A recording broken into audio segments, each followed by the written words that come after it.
नमस्कार बच्चों, बीए भाग तृतीय हिंदी की ऑनलाइन क्लासेस में आपका स्वागत है। मैं हूं doctor Sitaram Kumawat, associate professor, government college Kaladera.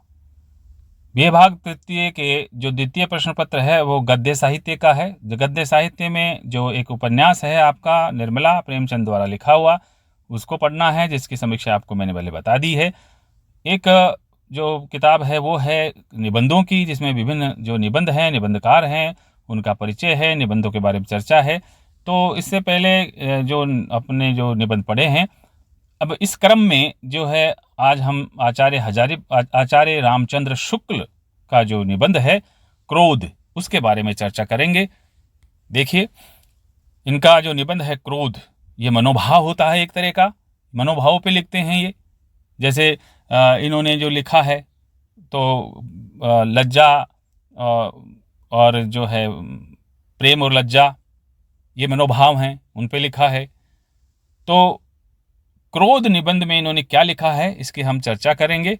देखिए, क्रोध निबंध में निबंध लेखन की कला में आचार्य रामचंद्र शुक्ल का विशिष्ट योगदान है।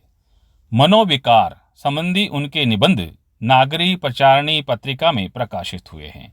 मनोविकार किसको कहते हैं समझ लीजिए। मनोविकार का मतलब बुरा नहीं होता है, विकार कहते हैं बुरे को, बुरे नहीं। यहां मनोविकार का मतलब मन में उठने वाले भाव। तो ये है, आचार्य शुक्ल मानते थे कि यदि गद्य कवियों या लेखकों की कसौटी है तो निबंध गद्य की कसौटी है। उनके निबंध उनकी इस मान्यता का उदाहरण है। आचार्य रामचंद्र शुक्ल के निबंधों की विशेषता है कि वे शुरुआत में ही विषय वस्तु की स्थापना के बतौर कम से कम शब्दों में अपनी बात स्पष्ट करते रहते हैं और तर्क को आगे बढ़ाते हुए मुख्य विषय पर ध्यान बराबर बनाए रखते हैं। यानी इनकी जो निबंधों की विशेषता है वो ये है कि वो विषय वस्तु की स्थापना करके बतौर बहुत कम शब्दों में अपनी बात स्पष्ट करते हैं, तर्क देते हैं और तर्क देकर उसको आगे बढ़ाते हैं, लेकिन मुख्य विषय पर अपना ध्यान केंद्रित रखते हैं। इसी शैली के अनुरूप सबसे पहले वे क्रोध नामक इस मनोभाव का स्वरूप स्पष्ट करने की कोशिश करते हैं। उनके अनुसार क्रोध दुख के चेतन कारण से साक्षात्कार या अनुमान से उत्पन्न होता है। देखिए, उनका वाक्य क्या है, दुख जो क्रोध है वो दुख के चेतन कारण से, यानी हमें दुख अनुभव हो रहा है, ये महसूस हुआ, उससे साक्षात्कार यानी उससे जब हम रूबरू होते हैं या अनुमान से उत्पन्न जो भाव होता है वो क्रोध कहलाता है। हमें दुख क्यों हुआ और दुख के कारण जो भाव पैदा हुआ आक्रोश का, वो क्रोध कहलाता है। शुक्ल जी के इस वाक्य के सौंदर्य को विस्तार से स्पष्ट करते हुए राम कृपाल पांडे ने चिंतामणि विमर्श में लिखा है, इस वाक्य में उपयुक्ततम शब्दों का यथास्थान प्रयोग हुआ है। इस प्रसंग में चेतन, साक्षात्कार और अनुमान से बेहतर शब्द आपको कहीं नहीं मिल सकते। चेतन के स्थान पर सजीव, सज्ञान, बुद्धिमान आदि में से कोई भी शब्द प्रयुक्त नहीं हो सकता। इस प्रकार साक्षात्कार के स्थान पर दर्शन या देखने का जो शब्द है वो प्रयुक्त नहीं हो सकते। यदि हम अनुमान के स्थान पर अंदाज रखते हैं तो भी वाक्य का सारा सौंदर्य बिखर जाएगा, नष्ट हो जाएगा। तो कितने अच्छे सटीक ढंग से अपने भावों का जो है ये गठन करते हैं। दोबारा इसी वाक्य में निहित वैज्ञानिकता को रेखांकित करते हुए लिखा है, ऊपर अभी अभी हमने क्रोध की जो परिभाषा उद्धृत की है उसमें न तो कोई शब्द आप बढ़ा सकते हैं न घटा सकते हैं। ऐसा करने से वैज्ञानिकता नष्ट हो जाएगी। परिभाषा के उपरांत निबंध जिस तरह से आगे बढ़ता है और दुख की विवेचना करते हैं, उसी विवेचना में शुक्ल जी प्रमाणों, दृष्टांतों, उदाहरणों से अपने तात्पर्य को स्पष्ट करते हुए अपनी स्थापना की सत्यता प्रमाणित करते हैं। उक्त निबंध में शुक्ल जी पहले क्रोध की परिभाषा देते हैं, फिर बताया कि क्रोध के लिए पहुंचने वाले दुख और उसके कारण का परिज्ञान आवश्यक होता है। इसके बिना क्रोध उत्पन्न नहीं होता। अपनी बात को स्पष्ट करने के लिए उन्होंने एक उदाहरण दिया। 3-4 महीने के बच्चे को कोई हाथ उठाकर मार दे और उसने हाथ उठाते तो देखा है, पर अपनी पीड़ा और उस हाथ उठाने से क्या संबंध है वह नहीं जानता। अतः वह केवल रोकर अपना दुख मात्र प्रकट कर देता है। इस उदाहरण के बल पर अगले वाक्य में उन्होंने सूत्र शैली में निष्कर्ष दिया है कि दुख के कारण की स्पष्टता दुख के कारण की स्पष्ट धारणा के बिना क्रोध का उदय नहीं होता है। यानी दुख के कारण की स्पष्ट धारणा, यानी हमें दुख क्यों हुआ इसका कारण हम जब जान लेते हैं तो क्रोध का उदय होता है। इतने में तो केवल शुक्ल जी ने वर्ण विषय का रूप स्पष्ट कर दिया है। इसके तुरंत बाद वे इस मनोभाव की आवश्यकता बताने लगते हैं। इस सिलसिले में ध्यान देने की बात यह है कि आमतौर पर क्रोध को अच्छी बात नहीं माना जाता, लेकिन स्वाधीनता आंदोलन के साथ इसे जोड़कर देखते ही उनका आशय स्पष्ट हो जाता है। इसे एक अन्य उदाहरण से पुष्ट करना अप्रासंगिक न होगा। प्रेमचंद पर जब आरोप लगा कि वे समाज में घृणा का प्रचार करते हैं तो उन्होंने निबंध लिखा, साहित्य में घृणा की आवश्यकता, और यह बताया गया कि अन्याय के प्रति घृणा समाज के लिए अत्यंत आवश्यक है। लगभग उसी तरह शुक्ल जी ने बताया कि सामाजिक जीवन में क्रोध की जरूरत बराबर पड़ती रहती है। यदि क्रोध न हो तो मनुष्य दूसरों के द्वारा पहुंचाए जाने वाले बहुत से कष्टों की चिर निवृत्ति का उपाय ही न कर सके। यानी हमें अगर क्रोध नहीं हो तो हमें जो दूसरे व्यक्ति जो दुख पहुंचाते हैं और उन दुखों को हम जो है हटा देते हैं, उससे निजात पा जाते हैं, तो ऐसा नहीं होता अगर दुख उत्पन्न नहीं हो, क्रोध उत्पन्न नहीं होता। क्रोध उत्पन्न होने का मतलब है कि दूसरा जो आपको दुख पहुंचाया है उसका प्रतिकार कर रहे हो, यानी उसको आप असहमति जता रहे हो। कहने का तात्पर्य केवल इतना ही है कि चेतन सृष्टि के भीतर क्रोध का विधान इसलिए है। क्रोधी व्यक्ति केवल इसलिए क्रोध नहीं करता कि भावी कष्ट से बच सके, लेकिन अगर किसी मनुष्य में क्रोध का विकास ही नहीं हुआ तो वह कष्ट सहता ही रहेगा। इसे स्वाधीनता आंदोलन के भीतर गरम दल के साथ शुक्ल जी की सहमति के रूप में देखने के लिए ही इसे ही देखना काफी है। वे कहते हैं कि कष्ट सहने से कष्ट देने वाले उस दुष्ट के हृदय में विवेक, दया आदि उत्पन्न करने में बहुत समय लगेगा। यानी हमारे को जिसने दुख दिया है उस दुष्ट के हृदय में विवेक को जगाना, दया को जगाना, इसमें बहुत समय लगता है और ये क्रोध के कारण ही संपन्न होता है। संसार किसी को इतना समय ऐसे छोटे छोटे कामों के लिए नहीं दे सकता। इसके अतिरिक्त दूसरा उपाय है कि भीतर भयभीत होकर मनुष्य कष्ट देने वाले से बच जाए, लेकिन यह नितांत व्यक्तिगत रक्षा होगी। समाज में इस प्रकार प्राप्त दुख निवृत्ति चिरस्थायी नहीं होती है। यानी अगर समाज को कष्ट देने वाले से समाज की रक्षा करनी है तो इसके लिए क्रोध आवश्यक है। मनोभावों के वर्णन में शुक्ल जी विकासवाद से प्रभावित दिखाई देते हैं। किसी भी मनोभाव का आदिम रूप उन्हें बच्चों में दिखाई देता है।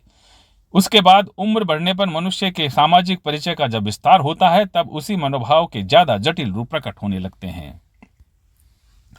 इसी चिंतन पद्धति या तर्क योजना के अनुसार वे बच्चे में क्रोध का स्वरूप दिखाते हैं। क्रोध का विकास बच्चे में जल्द हो जाता है। दूध पिलाने में मां ने देर करने से बच्चे को दुख के साथ क्रोध की अनुभूति भी होने लगती है। उसके रोने में क्रोध की झलक होती है। इस उदाहरण में क्रोध को वे एक हद तक जन्मजात प्रवृत्ति मानते प्रतीत होते हैं। तीसरे अनुच्छेद में वे क्रोध के दो प्रकार बताते हैं। पहला शुद्ध प्रतिकार की भावना से प्रेरित और दूसरा स्वरक्षा की भावना से प्रेरित। यानी निबंध में जो क्रोध है उसके दो प्रकार बताए। पहला शुद्ध प्रतिकार की भावना, यानी उसने मेरे को दुख क्यों पहुंचाया, यह प्रतिकार। और दूसरा यह है स्वरक्षा की जो भावना, उससे प्रेरित होकर क्रोध उत्पन्न होता है। खास बात यह है कि सभी मनोभावों की तरह क्रोध भी सामाजिक अंतःक्रिया में पैदा होता है। इसी के चलते वह समाज के लिए उपयोगी होता है।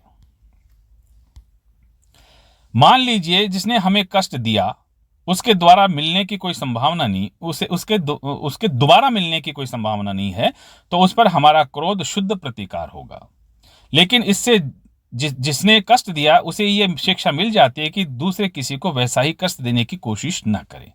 इस तरह व्यक्तिगत रूप से हमारे अतिरिक्त अन्य लोगों के कष्ट की संभावना इससे दूर हो जाती है। इसलिए यह सामाजिक रूप से उपयोगी होता है। स्वरक्षा की भावना से किया गया क्रोध किस तरह उपयोगी होता है? शुक्ल जी लिखते हैं कि दूसरे प्रकार का क्रोध जो किसी के बराबर दुख पहुंचाने या पहुंचाए जाने की संभावना होने पर आत्मरक्षा की भावना से प्रेरित होता है, उचित और उपयोगी ही होता है। यानी क्रोध जिस भी भावना के साथ किया जाए सामाजिक रूप से उपयोगी होता है। उपयोगी होने के बावजूद क्रोध की अति कभी कभी धोखा देती है। इसलिए आचार्य रामचंद्र शुक्ल उस पर बुद्धि के अंकुश की बात करते हैं। शुक्ल जी कहते हैं कि दुख के कारण का अनुमान गलत होने पर हमारे क्रोध किसी निर्दोष पर होने से बिल्कुल ही अनुचित होगा। दूसरे कारण का उल्लेख करते हुए बताते हैं कि क्रोधी ये भी नहीं सोचता कि दुख पहुंचाने वाले ने उसे जानबूझकर दुख पहुंचाया है या अनजाने में। यदि अनजाने में दुख पहुंचाया है तो क्षमा या सहिष्णुता उपयुक्त है। यानी अगर अनजाने में उसने दुख पहुंचाया है तो उसको क्षमा किया जा सकता है। तीसरे जिस कारण से क्रोध पर बुद्धि का नियंत्रण जरूरी है वह नितांत आवश्यक है। यानी क्रोध आने पर बुद्धि पर नियंत्रण आवश्यक है, नहीं तो आप अपना ही नुकसान कर लोगे। उसके बारे में शुक्ल जी का कहना है कि क्रोध के आवेग में व्यक्ति दुख पहुंचाने वाले की शक्ति पर विचार नहीं करता। यदि दुख पहुंचाने वाला अधिक शक्तिशाली हुआ तो उसे पहले से भी अधिक दुख पहुंचा सकता है। चौथे कारण का उल्लेख इस तरह करते हैं कि क्रोध के आवेग में व्यक्ति न तो ये विचार करता है कि उसकी अपनी भी कोई गलती है या न यही कि क्रोध में किए जाने वाले कर्म का परिणाम क्या होगा, कि हो सकता है अपनी भी गलती हो। और क्रोध में हम प्रतिकार करते हैं तो उसका परिणाम क्या होगा ये भी वो भूल जाता है। इसलिए बुद्धि का नियंत्रण आवश्यक है। इन कारणों के चलते क्रोध को काबू में रखना ठीक होता है। इसके न होने से जो होता है उसे शुक्ल जी क्रोध का अंधापन कहते हैं। इसके बाद आचार्य शुक्ल क्रोध के परिणाम पर विचार करते हैं। उनके अनुसार क्रोध की उग्र चेष्टाओं का लक्ष्य हानि या पीड़ा पहुंचाने के पहले आलंबन में भय का संचार करना चाहता है। यानी रामचंद्र शुक्ल कहते हैं कि क्रोध की जो उग्र चेष्टाएं हैं, यानी क्रोध आने पर हम चेष्टाएं करते हैं, कार्य करते हैं, और हमारा लक्ष्य जो है वो जो हानि पहुंचाने का, पीड़ा पहुंचाने का होता है। आलंबन के मन में भय पैदा करना होता है। आलंबन जो जिसके कारण से अपन को दुख पहुंचा है, भय पैदा करना होता है। ये हमारा उद्देश्य होता है। क्रोध के बाद क्रोध के जरिए डर पैदा कर देने से कभी कभी उद्देश्य की पूर्ति हो जाती है, फिर आपको वो दुख नहीं पहुंचाता और दुष्परिणाम की नौबत नहीं आती। इसके अलावा बहुत से स्थलों पर क्रोध का लक्ष्य किसी का गर्व चूर्ण करना मात्र रहता है, अर्थात दुख का विषय केवल दूसरे का गर्व या अहंकार होता है। इस तरह का क्रोध किसी को नुकसान नहीं पहुंचाता, बल्कि उसकी प्रवृत्ति अभिमानी को केवल नम्र करने की रहती है, उसको हानि या पीड़ा पहुंचाने का उद्देश्य नहीं रहता है। इसके बाद एक सूत्र वाक्य में संसार में बहुत से अभिमान का उपचार अपमान द्वारा ही हो जाता है। भय पैदा करके दुख पहुंचाने को नम्र किया जाता है तो अपमानित करने से प्रतिकार की संतुष्टि मिल जाती है।